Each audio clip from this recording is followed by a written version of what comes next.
제3장.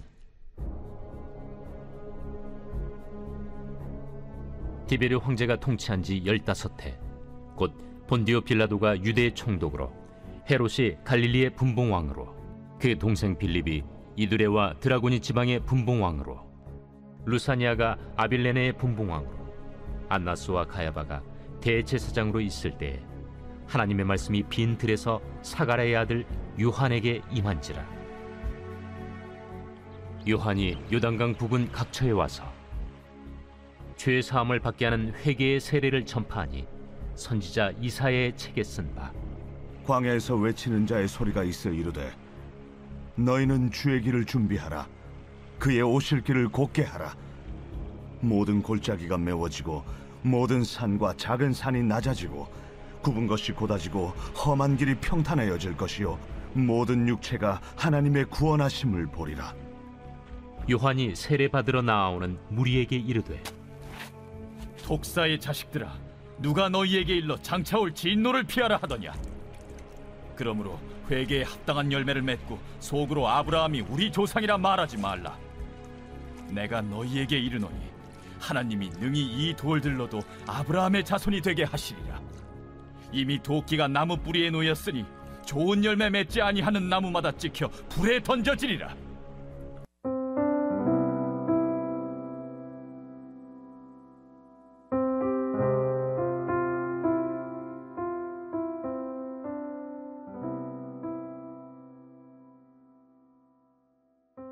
너희는 주의 길을 예비하라. 그의 오실 길을 곧게 하라.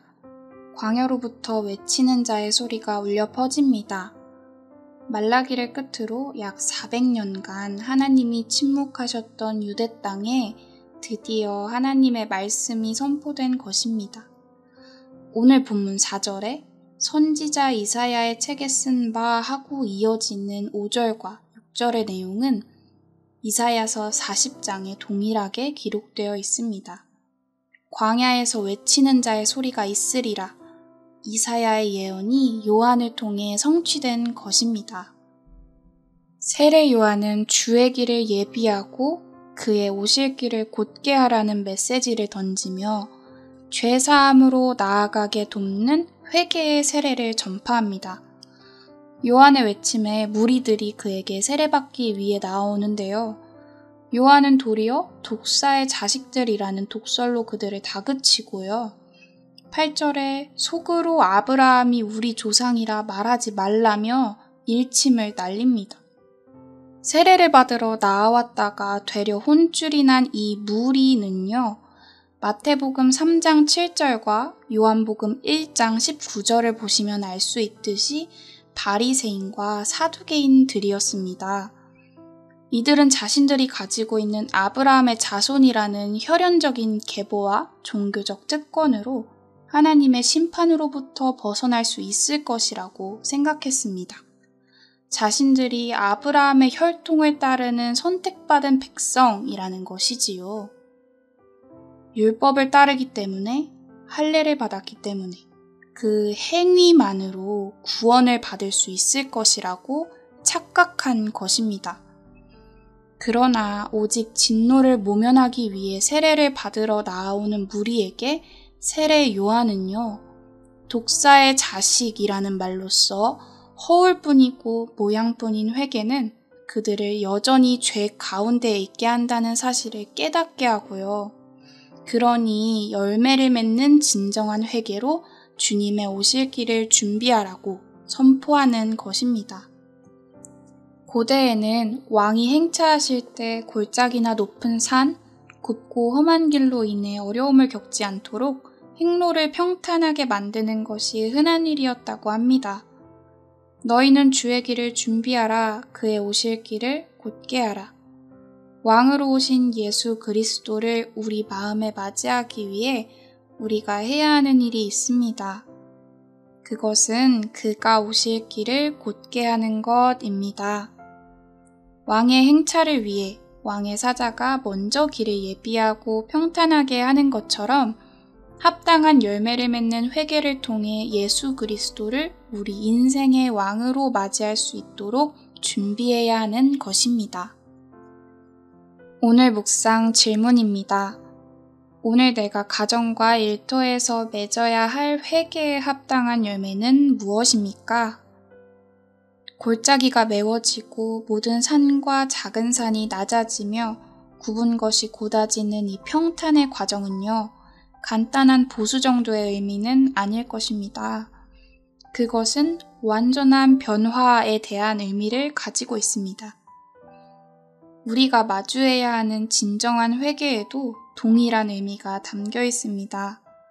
온전한 변화와 완전한 돌아섬을 위해 몸부림치는 인생이 곧 회개에 합당한 열매를 맺는 삶인 것입니다. 그런데 이것이 사람의 힘과 사람의 노력으로 가능하지 않다는 것을 우리는 반드시 경험하게 됩니다. 자꾸만 뒤를 돌아보고 또 넘어지고 또 넘어지는 상처투성이의 자신을 발견하는 것입니다.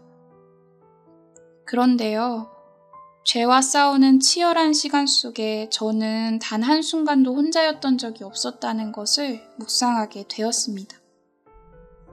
오늘 본문 4절에서 6절 말씀이요. 이사야서 40장이 인용된 것이라고 앞서 말씀드렸었죠? 이사야 40장의 말씀은 이렇게 시작됩니다.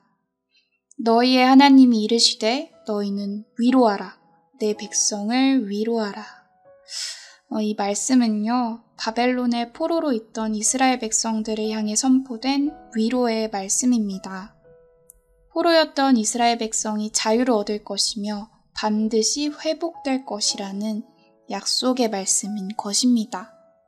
그리고 그 말씀이 주의 길을 예비하는 자 세례 요한의 입술을 통해 선포됩니다.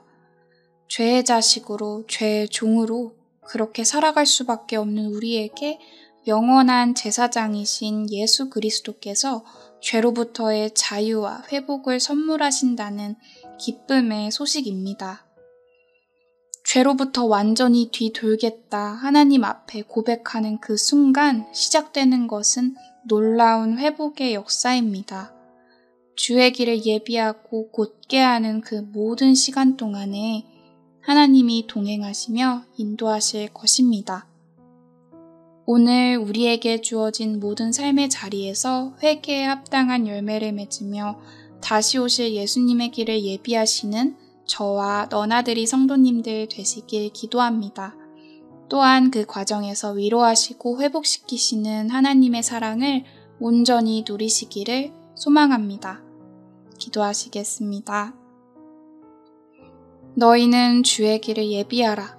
그의 오실 길을 곧게 하라. 왕이신 예수님을 우리 마음에 모시기 위해 오늘 주어진 삶의 자리에서 죄로부터 뒤돌아 서겠습니다. 이 고백 위에 일하실 하나님의 능력과 선하심을 신뢰하오니 우리의 영혼을 회복시키시고 또한 주관하여 주시옵소서. 감사드리며 예수 그리스도의 이름으로 기도드렸습니다. 아멘.